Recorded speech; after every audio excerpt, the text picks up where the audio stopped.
It all started on a quiet Thursday evening when my internet suddenly got slower than usual. At first, I thought it was just a bad day for the service provider. But after a few days of buffering videos and laggy downloads, I knew something wasn't right.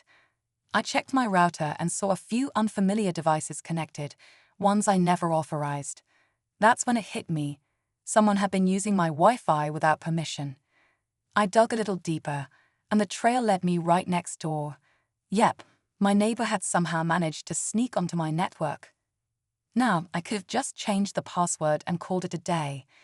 But instead, I decided to have a little fun, with a harmless twist.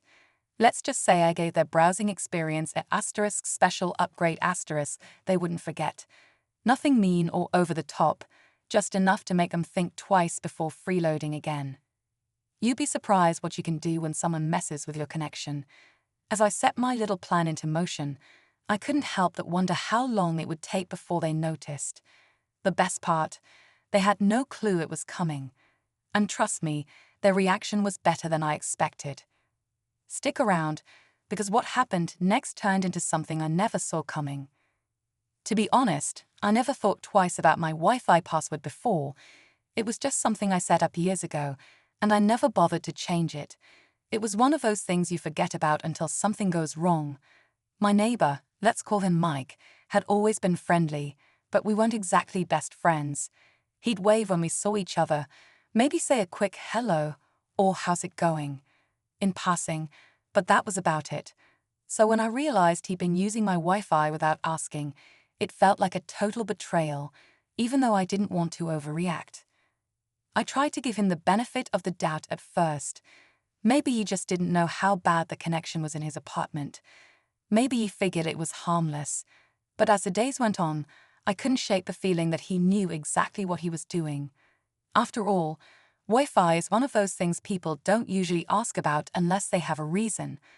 It wasn't like I had a ton of devices connected at the time, but I could see the network congestion building up. It was getting on my nerves, and I needed to figure out what to do next. That's when I decided to take matters into my own hands. If Mike wanted to use my Wi-Fi, he was going to get a little surprise he wouldn't forget anytime soon. I spent the next few days thinking about how to handle the situation. I could have simply called Mike up and asked if he was using my Wi-Fi. But honestly, I wasn't sure if I was ready for that confrontation. What if he denied it? What if it turned awkward? I didn't want to make things weird between us, but at the same time, I wasn't just going to let it slide. There was something about being taken advantage of without even being asked that didn't sit right with me. The more I thought about it, the more I realized that I had a chance to teach him a lesson in a way that wouldn't cause too much drama. I wasn't trying to be petty, but a little bit of mischief never hurt anyone, right? I could mess with him a bit, just enough to make him rethink his actions without causing any serious trouble. I started researching what I could do with my router settings. I wasn't a tech genius by any means, but I knew enough to make things interesting. I found a few ways to slow down the connection without disconnecting him entirely. It was like a cat and mouse game, one where I was the cat, and Mike had no idea he was being toyed with. The fun part was that he wouldn't even notice it at first. Things would be just slow enough to irritate him, but not obvious enough to make him suspicious. I set everything up, then sat back, watching as Mike's connection started to falter. His Netflix wouldn't load, his gaming lagged, and I could see his frustration building. I wondered how long it would take for him to figure out what was happening. Would he blame his own Wi-Fi? Would he ever realize it was me? What I didn't expect, though, was the next strange thing that happened. My phone buzzed with a message. It was from Mike. I stared at my phone for a moment, unsure of what I was looking at. Mike had sent me a message. My first thought was that maybe he'd finally figured it out and was about to confront me. I wasn't sure if I was ready for that conversation, but at the same time, a small part of me was excited. This was the moment where everything would come to a head. I opened the message with a deep breath. "Hey, I'm having some issues with my Wi-Fi. Any chance you're having problems too? My connection is so slow, I can't even stream a video." My heart skipped a beat. I hadn't expected him to reach out like this. It was almost too perfect. He was clearly struggling, but the way he phrased it, it felt almost like he was fishing for some kind of excuse, hoping I'd feel sorry for him and offer a solution. The whole situation felt like it was getting out of control, and I wasn't sure how to respond. I took a second to think. If I told him I knew what was going on, I'd have to own up to my little prank. But at the same time, I didn't want to back down. He was the one who had taken advantage of me first. I couldn't just let it slide. The tension between us was building, and now I had to decide how far I was willing to go. Should I keep the act going and mess with him more, or should I come clean and let him know exactly what I'd done? Before I could type a response, the doorbell rang. I froze. Who could it be? My heart raced as I stood up, the mystery of Mike's message still hanging in the air. I slowly walked toward the door, my mind racing. Who could be at the door right now?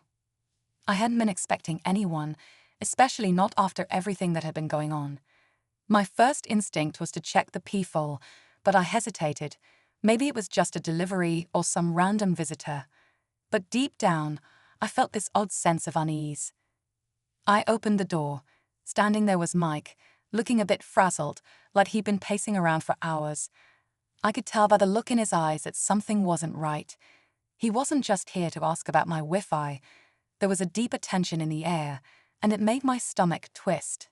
"Hey, got a minute?" he asked, his voice low and a little nervous. "Sure, what's up?" I replied, trying to sound casual, even though my heart was beating a little faster. I don't know how to say this, but my Wi-Fi's been acting weird lately.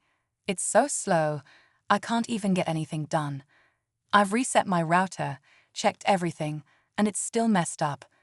I thought you might be the best person to talk to since you're, tech-savvy, Mike said, his words coming out fast as if he were trying to mask his frustration. I nodded, keeping my face neutral. But internally, everything was starting to click. This was more than just a Wi-Fi issue. The message he'd sent me earlier suddenly made sense in a new way. It wasn't just a casual complaint. It felt like he was fishing for something. "Have you checked your network?" I asked, a little too casually. "Maybe it's being overloaded, with too many devices connected or something." Mike's eyes narrowed slightly. "I've done everything. I even checked my neighbor's networks, yours included." I froze. What did he mean by that? How did he know I was messing with his connection? My mind went into overdrive as the tension in the room thickened. He knew. Somehow, he knew it was me. "Look," Mike said, stepping forward a little, "I don't want to make things weird between us, but I have a feeling I know what's been going on. The thing is, I didn't mean to take advantage of you. I was just desperate. But now it's starting to get a little too weird, and I think I owe you an apology. Also, there's something you need to see." I didn't know what to say. He wasn't just upset about the Wi-Fi anymore.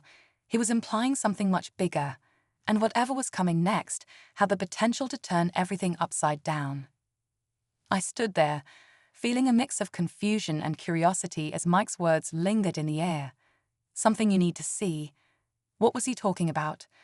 Was he really about to confront me about the Wi-Fi? Or was there something else going on? My mind raced, but before I could say anything, Mike stepped back and pulled out his phone, holding it up to show me the screen.